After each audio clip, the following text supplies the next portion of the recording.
What is going on, everybody? Hey, it's Chris from Charity Board Gamer. Justin is not with me tonight. I am sad. Justin, if you're watching, I'm upset. But hey, we are going to be talking about a new game that's going to be coming from Weird Giraffe Games November 1st on BackerKit. And the game is called Explosion in the Laboratory. Now, if you've ever heard of a game called Fire in the Library, it is somehow related to that, and it's got a little bit of a push your luck type feel. But we have the designer here with us tonight, so if you have questions at all that you want to ask, please feel free to do so.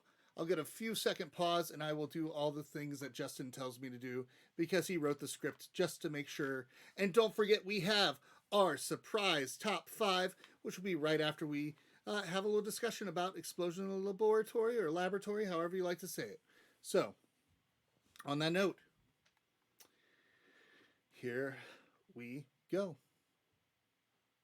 Hey, folks, welcome to the Meeples of Joy podcast. It's a podcast where we talk about board games, we talk about nonprofits, and then we talk with different people in the community. And tonight, our special guest we have is Corey and Delora. Corey, say hello. Hello, how are you? Doing great. So, Corey, what we're going to be talking about tonight is, of course, a new game that is coming out November 1st. But tell us a little bit about yourself. Tell us what kind of got you interested in the hobby.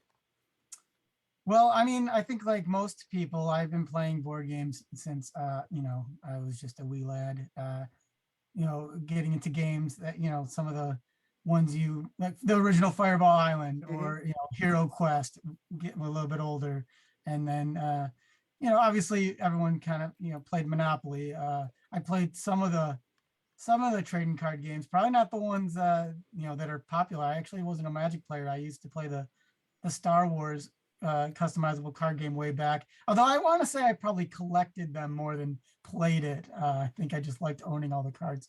Mm-hmm. And then eventually, you kind of play some of the more hobby games.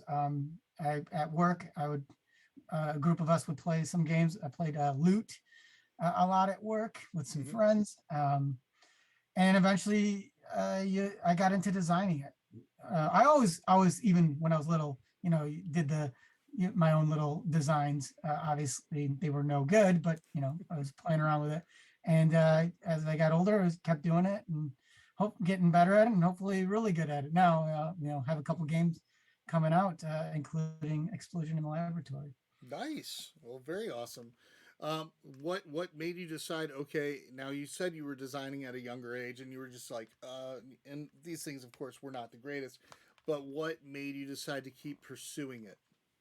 So I'm always been a creative person. I also like to call myself a maker. So I just like making things, and so designing games is kind of the amalgamation of all the things I love: being creative, making something, puzzle solving, and just it's kind of open ended. It's one of the few things where whatever you make, there's no right or wrong way to do it. It's just however you want to make it, and make something you love, and hopefully other people end up loving it too. I If see. not, oh well, at least I made something I love. Well, I'm glad. I'm glad that you made something you love. Now, I heard that there was something where you designed this game, and then it got picked up, and it was what, through a contest? Is that correct? Yeah, that's right. So Weird Draft, early days of pandemic. So we're talking 2020 here. Mm-hmm. Uh, Held a contest where it was design an 18 card game that's in the same universe as one of their existing titles. So I chose Fire in the Library as my game of inspiration, and I decided to make a prequel to it. So I wanted to answer the question, well, what started the fire? And the answer to that is, well, it's in the title. And there was an explosion in the laboratory. I like it. So, so now the one thing that Justin told me before you came on was that this is kind of like a prequel. What makes it a prequel? So yeah, so it's exactly that. So there's a fire in the library. So in that game, you're trying to save books, and something caused a fire, but I don't think they ever really say what. So my story is, right on the same campus, where the library is, there's also a laboratory where they're mixing volatile chemicals together until there was an explosion, and eventually that caused the library to catch on fire. Oh, I like that. I don't like the fact that things are catching on fire and it's happening on a campus, but No, that's really interesting. I like the way that you tied that in. So tell us about this game. Tell us about what we're doing with 18 cards and how this is related to a push your luck type feel. So one of the other things I like about game design is the challenge, coming up with a challenge. And so for me, the challenge was, uh, for those who don't know what Fire in the Library is, it's a push your luck game where you're pulling books out of a bag, so book tokens out of a bag. And if you pull a red book, well, then the fire spreads. And if you Hmm. pull too many red books, oops, too Very many good. red books, if you pull too many red books, then you bust as you do in push your luck games because you've spread too much fire, and ultimately that that's the game, right? Is try to get save as many books as you can before spreading the fire. So Hmm. my challenge was, how can I take that, a bag full of tokens, lots of tokens, and condense that into a similar experience with only 18 cards? And so that was my challenge to myself. And the way I do it is, there's actually only 5 cards, and they each have a different arrangement of chemicals on them. So on your turn, you're picking a chemical, and you're going to shuffle these 5 cards, lay them out, and there's numbers on the edges. So you're going to add the leftmost number with the rightmost number to get a total. So let's say it's 1 plus 10, that's 11. And Hmm. then on one of those 5 cards, so another thing in Fire in the Library is there's a fire level. So what that means is you're putting more and more red tokens in the bag, which means it increases your chances of Hmm. drawing a red, right? Yeah. So of these 5 cards, they're different fire levels. So 1 through 5. And so the distribution of red chemicals on a higher fire level card is going to be higher than a lower one. So early in the game, you're going to be referencing card 1 to pick chemical 11, which might be a blue chemical because there's 20 chemicals on there and you pick one. So instead of picking books out of a bag, you're randomly selecting a chemical off this test tube rack. And like Fire in the Library, if you draw too much red chemical because you're mixing them together, you're making a more volatile compound, and eventually it explodes. And that's how you bust in fire explosion in the laboratory. So it's a very different game, but for those who are familiar with Fire in the Library, they'll see where the inspirations come. They'll see the similarities, and they'll grow to appreciate it because it takes that game and makes it in this fun portable package. Now, what's going on Backer Kit is actually going to be a 27 card version of it. So it's, I Whoa. mean, it's the same game, Uh huh. but added just a few more process cards. So with 18 cards, it's very limited. There was only, 4 process cards. And process cards are like basically tools.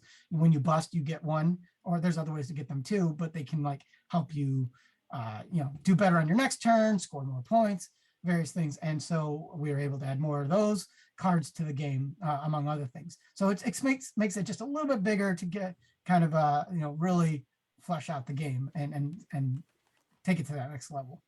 So what made you all decide to do this on BackerKit? A lot of people, of course, are doing like Kickstarter or GameFound has been the latest one.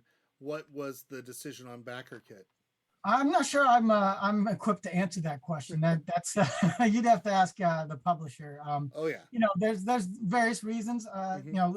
It's getting released also with a second printing of Fire in Okay. the Library, Oh so that nice. so they're kind of happening together. So for those who don't already have Fire in the Library, that's an opportunity to get that game, which has been out of print for a while. Hmm. Yeah, it's just an opportunity to uh, have like this joint crowdfunding uh, to get multiple games, or just Explosion if that's all you want. Yeah, because I think it was Tony Miller. I think worked on. So Tony Miller and somebody else worked on Fire in the Library. And Fire in the Library, uh, I do love that push your luck type feel. I remember when it came out, I was actually teaching games in a store, and they were selling. So I mean, that's a good feeling. It means that you taught the game hopefully right, and then also just the fact that people enjoy the game just as much as you do, which is a big thing.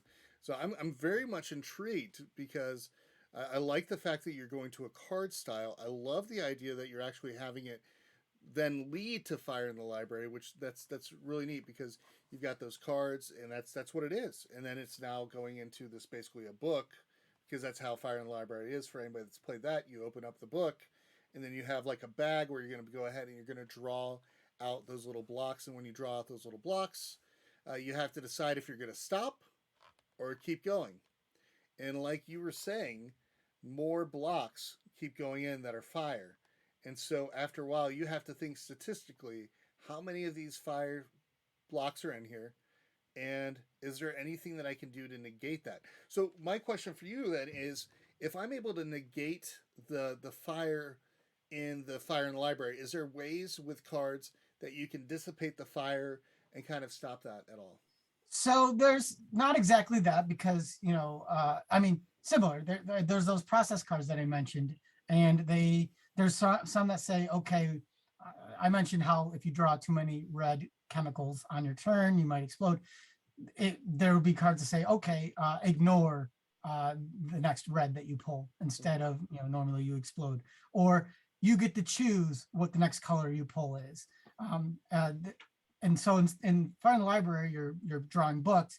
Mm-hmm. In Explosion Laboratory, you're drawing chemicals that you Mm-hmm. ultimately are putting in these uh, flasks, and Okay. you can only mix two into a flask. So if you put a blue and a yellow, it mixes to green, or a blue. You are allowed one red. So if you get blue and red, you make purple, and those concoctions are worth more points when you pour them into beakers, uh, Mm-hmm. which ends up being the game timer. So for those familiar with Fire in the Library, the game timer is as the library burns down. Mm-hmm. Eventually, once it burns all the way down, the game ends. Yeah. So in this game, I kind of flipped it on its head. The game progresses as you pour more chemicals in, Mm-hmm. and those beakers, they get more and more volatile until eventually they explode. I So like that. I like that. I like the fact that you're also recognizing the different colors, because I remember purple is in Fire in the Library. I think is the highest cube out of all the cubes. I think it goes to what, purple, white, um, is maybe blue, and then yellow. If I'm correct, I probably have one of them wrong. yeah, So astute observers so. will notice. So because it's colors, and we like to be Mhm. friendly here. There's symbols on them. Astute observers will notice the same symbol that's on the books in Fire in the Library is used on the chemicals in Explosion in the Laboratory. I like So, that. I like the so there's a fact. tie-in. And so you have symbols on the different colors, so that way people that are colorblind have something that they can actually use as visual cue. I like that. That's right. And so, and those who don't know, so the color combinations are legit. This color plus this color equals that. There's references that say, hey, you have blue in this. If you add red to it, it'll turn purple. So you don't have to like memorize any of that either. There's visual clues on all the cards. Nice. And you can keep drawing until you either explode or you fill all your flasks, in which case you, much like Fire in the Library, if you save enough books to fill your shelf, then your turn ends and you score all your points. So the push your luck is, again, I want to get as many points as possible on my turn, but I have to worry about exploding the farther I go. Nice. So we are of course talking about push your luck games, and one of the things that we do here on the podcast is we do have a thing called a surprise top 5. So that surprise top 5 tonight, just so everybody's aware, is about push your luck games. So what that means is that what you're going to do is we'll have you actually come up with 5 different games that you think are really good for a push your luck type feel, and then from that we'll kind of go from there, and then we will also just finish up talking about, of course, what's going on with you and where people can follow you and everything. So with that, folks, if you have questions for Corey, please put them in the chat down below. I will be glad to ask them as they come. Also, if you are watching right now and you're watching this live, let us know what some of your favorite push your luck games are. Now, remember, push your luck games are very much the one where you can either stop or you can go ahead and keep going. Perfect examples are Quacks of Quellenberg with the potions as you're adding it, and another one that is the Seven Dwarfs game, which was based off a different game before that, where you're pulling gems out, and if ever you got coal, then you had to put gems back in. So that is what kind of push your luck games are. So if there's one that you like that's push your luck, please put it in the chat down below, and I will read those and let everybody know. And don't forget to ask questions. So with that, I'm going to quickly take a small breather. I'm going to talk a little bit about our nonprofit of the month that we are promoting. That is Cactus Cancer Society. Folks, Cactus Cancer Society is an organization that was started by Mallory Casperson. Uh, because when she was a young adult, she got cancer, but she didn't know where to go, what the resources were, how to go about this, and it was very much a blind situation. Well, because of that experience, Mallory went ahead and created the Cactus Cancer Society, previously known as Lacuna Loft, an organization which helps young adults all the way up to age 40 with finding the right kind of resources, being able to talk about the topics with people that actually have been in your shoes, as well as support groups. And they recently, if I'm correct, had a murder mystery to raise funds for the nonprofit, which is amazing. But if you're interested in Cactus Cancer Society, please check it out, cactuscancersociety.org. And folks, don't also forget that next Saturday, Extra Life Weekend, we'll be starting at 8 a.m. Saturday morning. I'm going to be so tired, but we're going to be starting at 8 a.m. Saturday morning. We're going to be having a live stream all the way till midnight. And after that, if we continue to get donations, like $100 donations, I'll add an extra 15, 30 minutes to the live stream. So if we go through and we have 24 hours, that's amazing. But we could use your help and use your support. We will have actually Zyler here. Zyler, one of the children that is sponsored by the charity, is going to be here with us playing an RPG called Questlings. That's from Letterman Games. So very excited about that. And we'll be playing also with Tony from CGE. Tony is driving down here. I don't understand why, but I'm excited about it. And we also, of course, will have Justin, who is sadly not here tonight. Justin, you break my heart. But folks, Extra Life, check us out. It'll be November 5th, 8 a.m. to midnight Eastern Daily Time. And also on a second channel called Just Christen Games, which we will have a live stream going on the upstairs floor where we will have more people playing games that have been invited over to the house, or if they just show up, they're playing games. It doesn't matter. It could be the mail person. I'll be like, hey, here, play games. So that's what we're doing. And we're all doing it for a good cause. So Extra Life, check it out next Saturday, November 5th. All right. So let's get into this. Top 5. Would you like to go first, or would you like me to go first? Well, I'll go first, Okay. and I'm gonna put it out there right off the bat. Fire in the Library, right? Let's Okay. talking about it. It's gonna be mine are in no particular order because I have not been given Yeah, just do one at a time. It's okay. Yeah, we'll just kind of go back and forth. That's good. But I'm gonna throw Fire in the Library in there. You know, obviously, it'd be hard for me not to mention it because it inspired me enough to make my own push your luck game. So. No, I agree. It's a very well done game. It's one of the first games that I taught my wife. We didn't get really into the hobby until about 2018. So for us, we were very much thought, oh, it's. I was the person that's like, oh, is it like Monopoly? But yeah, I was that person because I didn't know. I didn't know any better. So getting into that game, I actually taught that game to my wife, and it was one of the games that she really enjoyed. And when we would have game nights starting out, and we would start inviting the community out for game nights, Fire in the Library was a game that constantly came out because it also has a higher player count. I think it plays up to 5 players. At least 5, I believe. Yeah, at least 5. So I mean, to be able to have that, because you know what it is like when you're planning for a 4-player game night, and all of a sudden somebody brings somebody and you had no clue. So you got to order maybe an extra pizza, or you got to get some more beverages out. And you need something that you can teach real quick. Exactly. So Fire in the Library is definitely a great teach. Yeah. The one that I've got starting off is King of Tokyo. King of Tokyo from Yellow. So what's interesting about this one is when you go into that middle space, basically you're playing like a King of the Hill type mechanic. So you're there, and as you are in there, anytime you get damaged, you cannot heal. You can only heal when you're outside of that space. But when you're in that space, all bets are off. However, you also have the chance that if you are still on that spot, when it comes to your turn again, you're getting additional victory points because it's so many victory points, or so many people have been eliminated and you're the last one standing. That is how the game goes. A lot of fun for a push your luck. Easy to teach, and kids, I would have to say, kids really enjoy it because then you can play as like a robot kitty. and weird looking penguin and all these other different types of characters. And if you have not seen the dark version, it's basically some of the best parts of King of Tokyo added to it, and you can mix the different characters. It makes it simple. But yeah, that's my number one. How about A you good one. for number two? I'm gonna go ahead and let's mention I'll take Can't Stop here. Okay. Uh, this one is an old game, but it's super fun. I played it for the first time not that long ago. Mm-hmm. Because everyone was talking about it, like, what is this? It's the original one's like shaped like a stop sign or whatever, and all you're doing is you're rolling 4 dice, Mm-hmm. and you're setting up 2 pairs.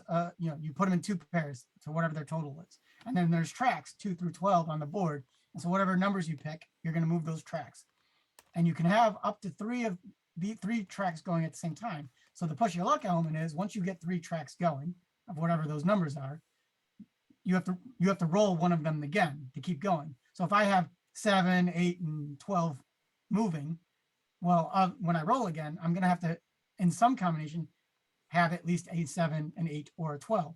If I don't, then I lose all that progress I made on those tracks. So the stop part is once you think, okay, I've moved far enough on however many tracks I want, I end there. On my next turn, I'm going to continue from that part. Now, once somebody gets to the end of a track, they close it off. So now that's one less number that anybody can roll from that point forward. And so, and the first person to close 3 tracks wins. And it's so super simple, but man, and it lives up to its name because you'll be like, I shouldn't go. And it's not usually you, it's somebody else like, you can't stop, Corey. You got to keep going. You can't stop now. And it usually works.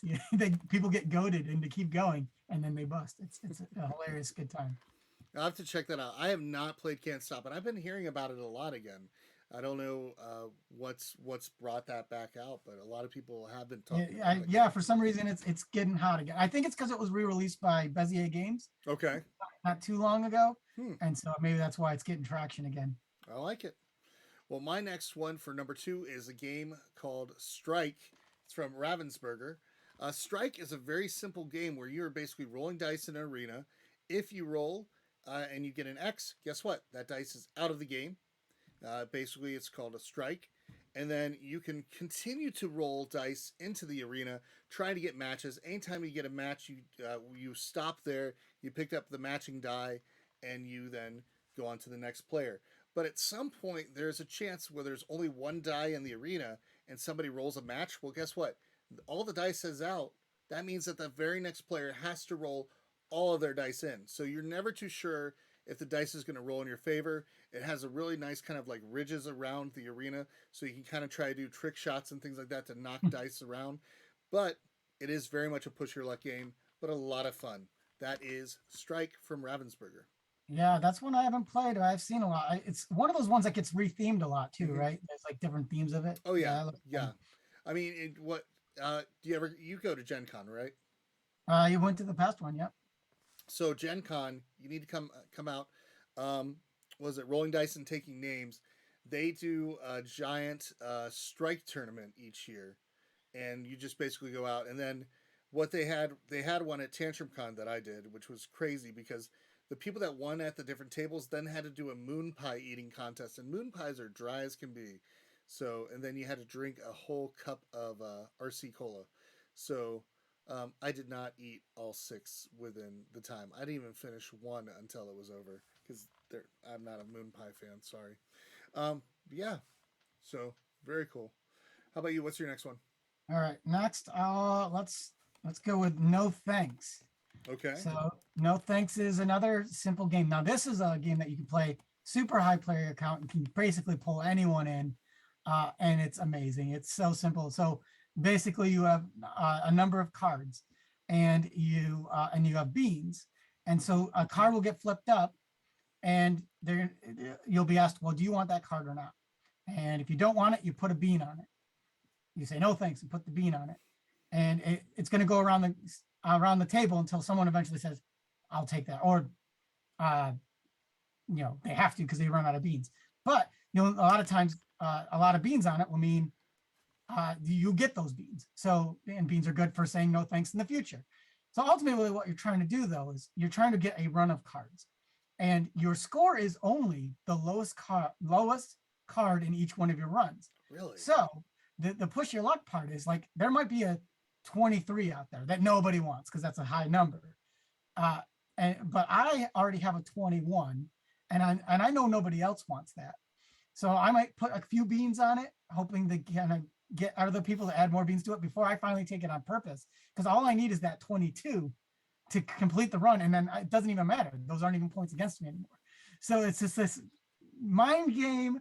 There's push your luck in that you're taking that chance that like nobody else is going to pick it up because someone might be like, you know what, Corey, I'm taking this card, and now you're not going to be able to complete that run that you were trying to do. I'll take the points because it came with beans, because beans are also worth -1 point at the end of the game. So you can kind of basically deduct a card down to nothing if there's enough beans on it. Oh wow, that's awesome. So you're playing odds, you're bluffing, you're bidding, but the push your luck part is when do you pick up those big cards? Because eventually you're gonna have to. You're gonna either run out of beans or it's just gonna be the better play.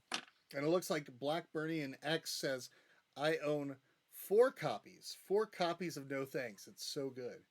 I don't even own 1 copy. I need to try this game out because if it's that much fun, I mean, we love a good push your luck game and we love a lot of trick taking games as a family. So that sounds really good. My next one that I've got on my list is Atlantis Rising from Elf Creek Games. It's the second printing of the game. Atlantis Rising is cooperative, and what's interesting about this in regards to push your luck is that you have to decide what am I going to align my dice with before I roll it. Okay, I want to go for this. Do I want to go for maybe this higher tier where I could get more of these items, which I need to be able to do all these different things so we can get off of Atlantis?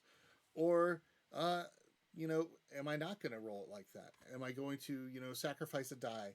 There's so many different things you got to think about because also as you're trying to collect all these items to go ahead and get off the island of Atlantis, you are also getting flooded, slowly flooding, and then it builds up until basically Atlantis is gone, and you have only so much time. So the game kind of works against you with each turn. So Atlantis Rising.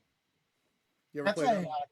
that's a cooperative game, right? Yeah, cooperative one, which is just wild because it definitely is. It's got that push your luck feel to it and everything.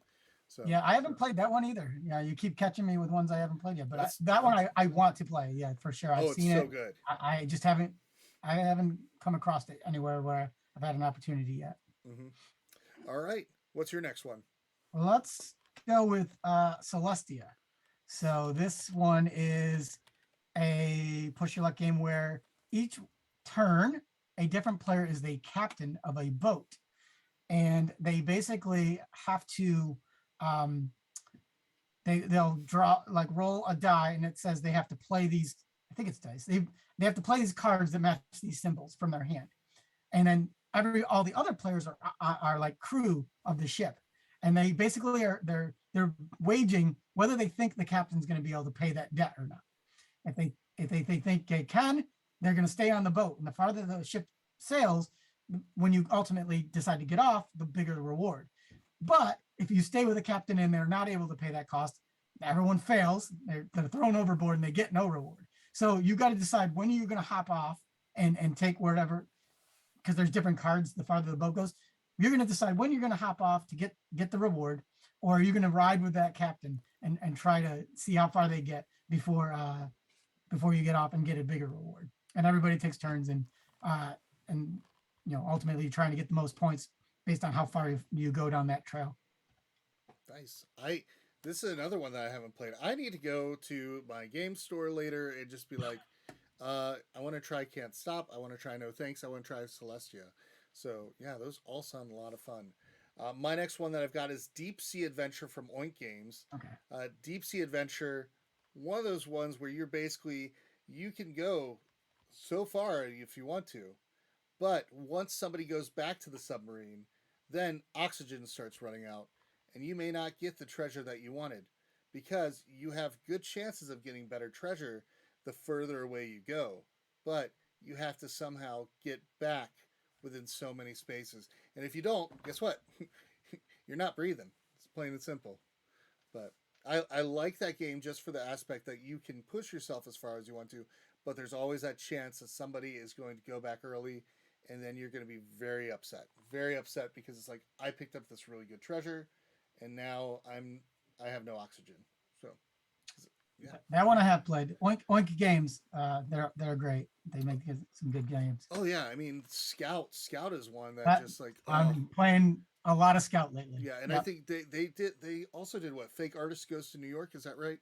Yep, that one's Yeah. fun. Yeah, Yeah, that you need one's a lot. You need a lot of people for that one, but that one's really good. Oh, it's so good. We played that at Gen Con last year, and that was really good time. We had a community meetup where we played that. So that was, I think, one of the first big meetups that we actually started. Yeah. So my next. So what's your next one?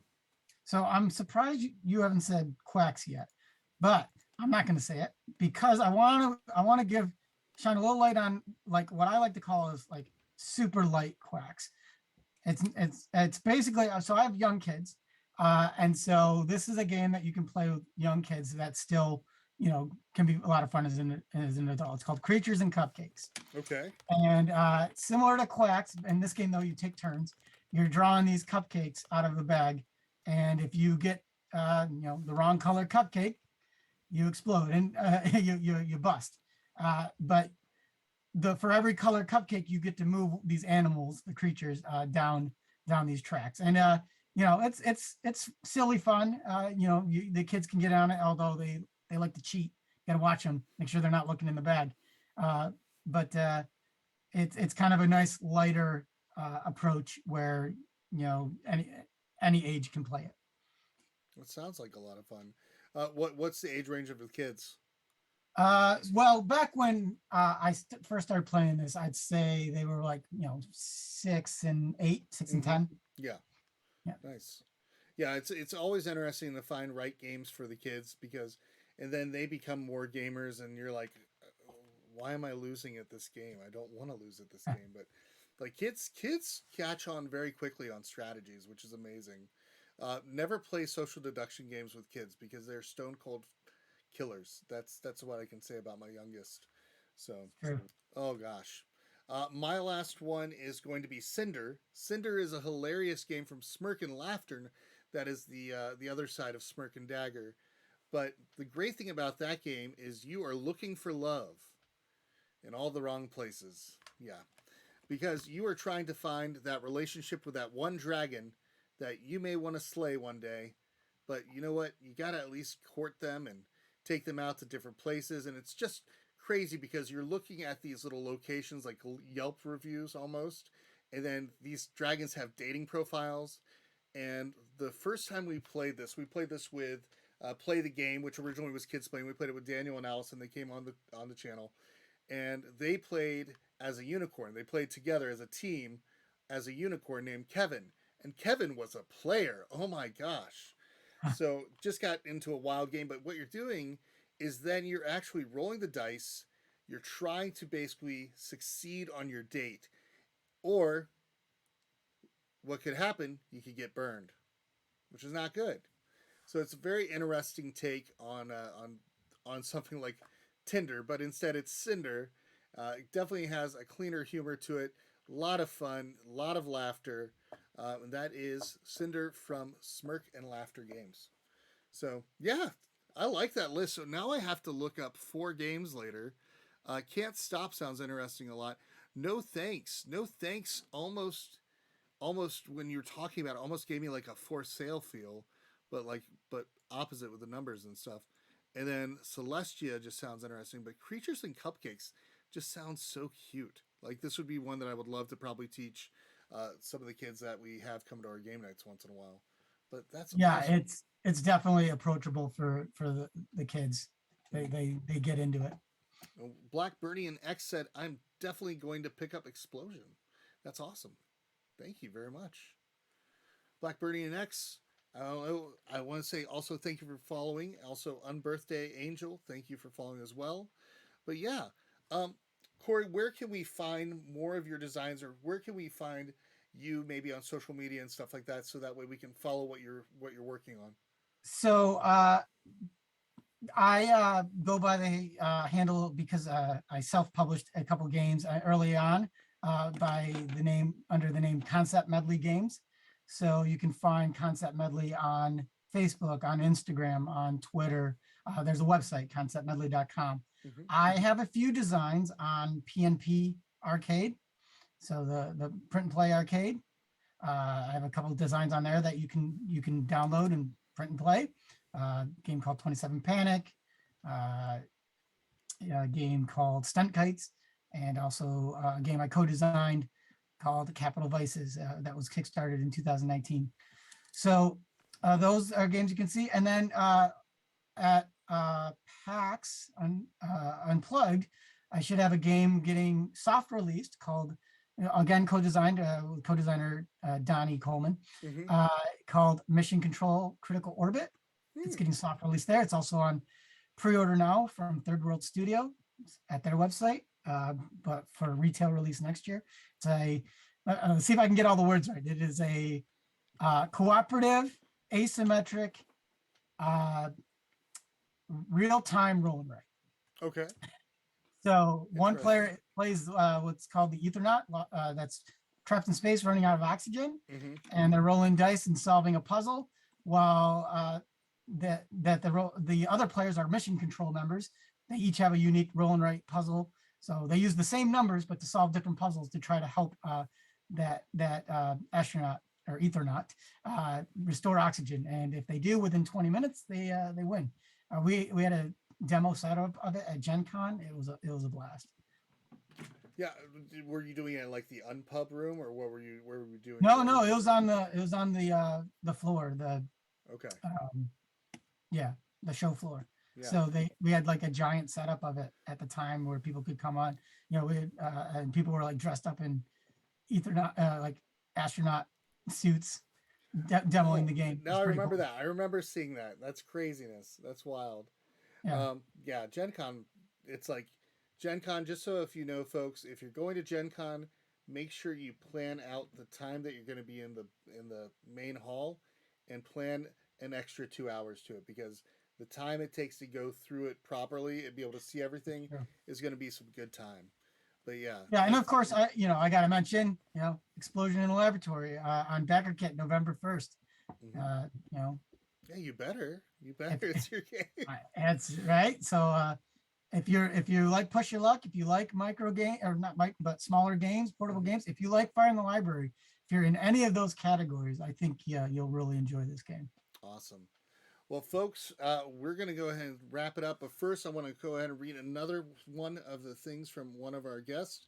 It says, Unbirthday Angel, this list makes me realize how few Push Your Luck games I have actually played. I do like the mechanic. I will have to check some of these out. Unbirthday Angel, what are some of your favorite Push Your Luck games? I'm curious. Like another one that also is always good, Dead of Winter, very interesting Push Your Luck, because you also have that trader mechanic as well, and the crossroads mechanic that they came out with that game, and that can get pretty wild. I mean, frostbite can really bite you in the butt in the end. So yeah. All right, Zombie Dice Down is another like alternate. That's Oh a good gosh, one. zombie dice with the brains, so good, so good. Like Steve Jackson games, like that. That is, I think, my favorite one from them. I like Munchkin. I like Munchkin. I think my favorite Munchkin from them has always been the X-Men Munchkin that they did with the Ops. So that's, because it's the X-Men. Everybody looking forward to X-Men. Gonna be happening. Wolverine, Deadpool 3. I cannot wait. But yeah, it's wild stuff. Well, Corey, thank you for coming on tonight. I appreciate you being on here. Folks, make it a point to check out Backer Kit November 1st. Take a look at Explosion in the Laboratory, or if you're upset by the way I pronounced it, it is Laboratory as well. You could say that if you want to. Either way, go ahead and check it out. Back it if you're interested. If you're not able to, but you want to share it, please share the campaign with other people so that way people can know about it. And if you're able to support it, go ahead and support, whether it be $1, whether it be supporting for the full cost of the game. But yeah, let's make it a point where people at least get their eyes on it, because that's really awesome. And also, there is going to be the reprinting of Fire in the Library, which is now considered the sequel, because if Explosion's the prequel, then that must be the sequel. I don't know, like Star Wars logic, I guess. I don't know. So yeah, what do you call the prequel that's a sequel but is after the original trilogy? That's a good question. I don't know. Is it still a prequel? Is it a prequel or a sequel? I don't know. All right, folks. Well, we're going to head on out. We hope you had a great time. Meeple Joy podcast. I'm going to go ahead and stop recording, and I will see you all, of course, on November 5th for our Extra Life live stream. Don't forget, November 5th, 8 a.m. to midnight, or even longer, depending on how many donations we get for the charity. And we will have, of course, Zyler here once again playing games with us. Zyler is one of the girls that actually is sponsored by the charity. Young girl, about 10 years old. Originally has what's called hydrocephalus, which is like a buildup of fluids upon the brain, which causes paralysis in different areas. And so she had 15 different brain surgeries by the time she was age 5. So this little girl, though, you could never tell because she has one of the most loving and exciting personalities. But it's because of Extra Life that her family did not have to be stressed or worried, and they could be parents, and that she could be a kid. Because sometimes in those emergencies, they happen. You're not prepared. Guess what? If you're not prepared, it's a scary thing. But with organizations like Extra Life, it makes it possible for the people to be able to be a family amidst the stress, amidst the trials, amidst just the heartache that is probably going on in their lives. So please join us on November 5th. Also, check out other channels that are going to be doing Extra Life. There will be video game players. There will be, of course, board game people. And then other people that are just going to be raising money for a great cause. Also, if you have anything like any of your friendly local game stores doing anything, please go check and see if they are. Or if you want to join and actually do something similar yourself for Extra Life, please feel free to reach out to me. I'll be glad to get you in touch. Or you can go to extra-life.org to sign up as well. So, and with that, I'm going to go ahead and stop the recording. Here we go. The recording's about to stop. Recording stopped. There we go. Recording has stopped. There, Justin, I actually remembered to record. There's one time where I completely forgot. And he's like, I'm like, it's okay. It'll be good. So what we're going to do right now, folks, if you're still on here, we're going to go and raid somebody on their channel. We want to show a little bit of love to them. So I'm going to go over here. I'm going to check it out. We currently have, let's see here, Jamie Daggers. I love Jamie Daggers. Jamie Daggers does a lot of miniature painting. So we're just going to go ahead, and it looks like they're doing an interview. So we are going to go ahead and go in her stream and say hello. So if you're willing to stay with us a little bit, we're going to go ahead and say hi. So we'll see y'all later. Have a great night. Bye.